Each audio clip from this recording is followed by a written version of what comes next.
What's up, guys? Evan 47 and welcome out to the plot. Subscribe for more content coming your way. That's right, subscribe for more content coming your way. Today we're reviewing a show called Even So I Love My Wife, and despite that, I still love my wife. It's basically an NTR masterpiece, essentially. It's not as bad as Sunflowers Bloom at Night. It's not that bad, but it's near the level. Like, it's damn near there, okay? You got the same essential old man taking advantage of older women. Well, not older to my standards, put it that way.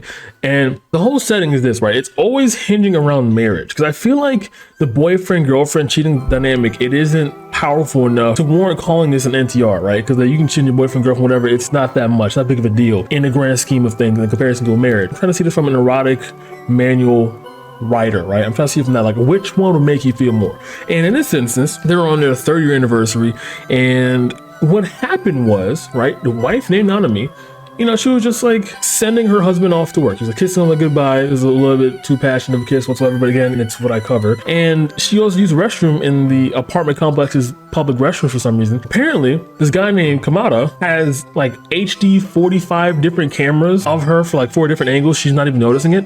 Like, it has one from here, and then down here, and then up here. Like, it's just...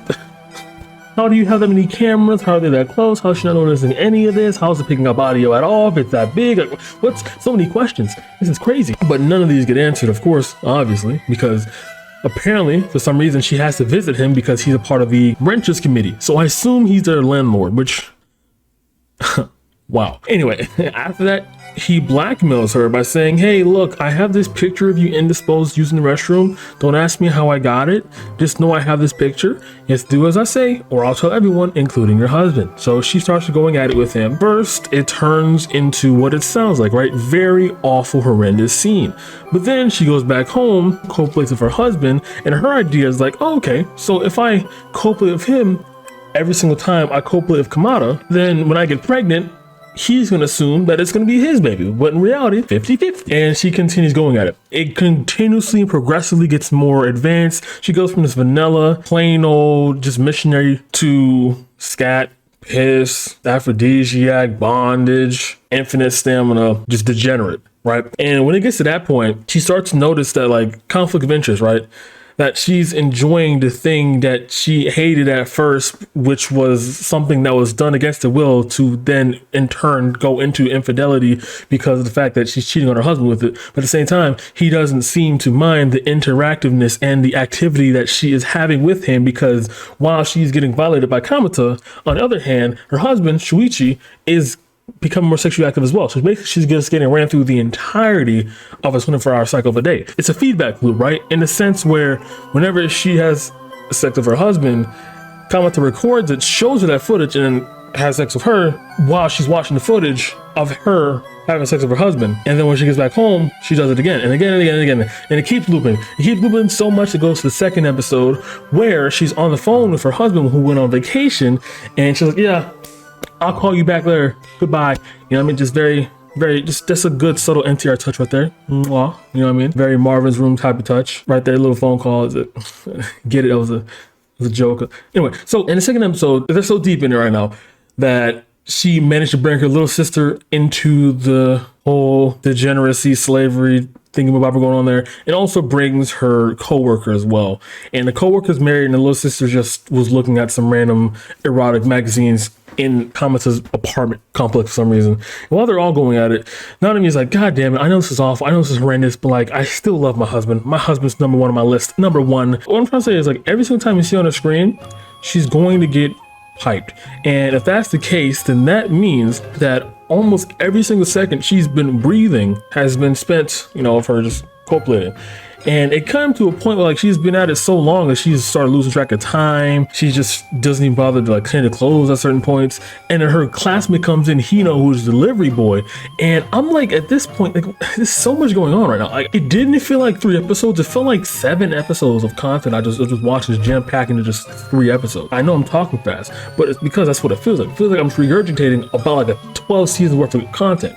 And by this point, Hino's like, bro, whoa, what's going on with you? You look like you seen a ghost. And of course, obviously, given the type of content I cover, they go at it, and Hino's like, whoa, so the guy who's like blackmailing you, want me to take care of him for you, baby? And he does it. This is his tattered remains, so Kamata's just dead.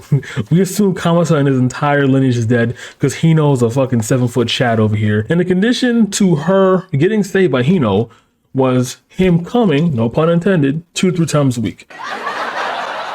They're about to go on their 4th year anniversary. Shuichi's about to come home, and once he opens the door, he sees 2 pairs of clothing. One's obviously a man's clothing, one's obviously his wife's, Nanami's clothing. He just gasps for breath, and then the episode ends there. So I assume that either he's just okay with it, or I don't know. They never address what happens after that moment. He finds out. We're on episode 3. Episode 3 happens, and I assume all of the slates have been wiped clean. Forget everything we ever seen. This is the alternate dimension where instead of Nanami pursuing infidelity first, not by her own volition, obviously, instead it is Shuichi being curious, pushed by a coworker to visit this hotel sex worker Mababe right here. And he does it. He's like, God damn, that was the best experience of my life. He got caught. Obviously, you can't do anything like that without getting caught. Got caught by a neighbor of his called Shinagawa. Now, Shinagawa immediately sent this information to his wife. Now, why does he have his wife's phone number?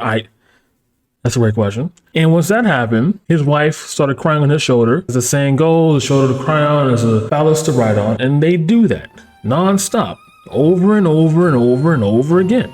And at this point, since the slate's wiped clean, this is the first time, again, he's gonna catch his wife cheating on him again. Once he hears Nanami getting fucked by the name Shinagawa, he goes, oh, fuck, well, she'll come back to me, right? Is this a joke, right?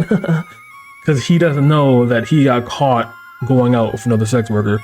And at the end of it all, she leaves him for the neighbor and gets rid of the ring, gets pregnant by Shinagawa, and lives her life happily ever after.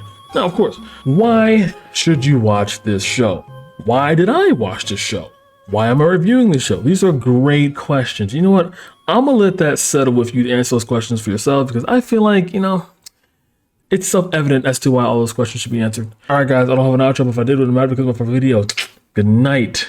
I had a 4-day hiatus after a 6-day streak, record-breaking daily streak. I know. I'm the best on the fucking planet. I know. I genuinely know I am.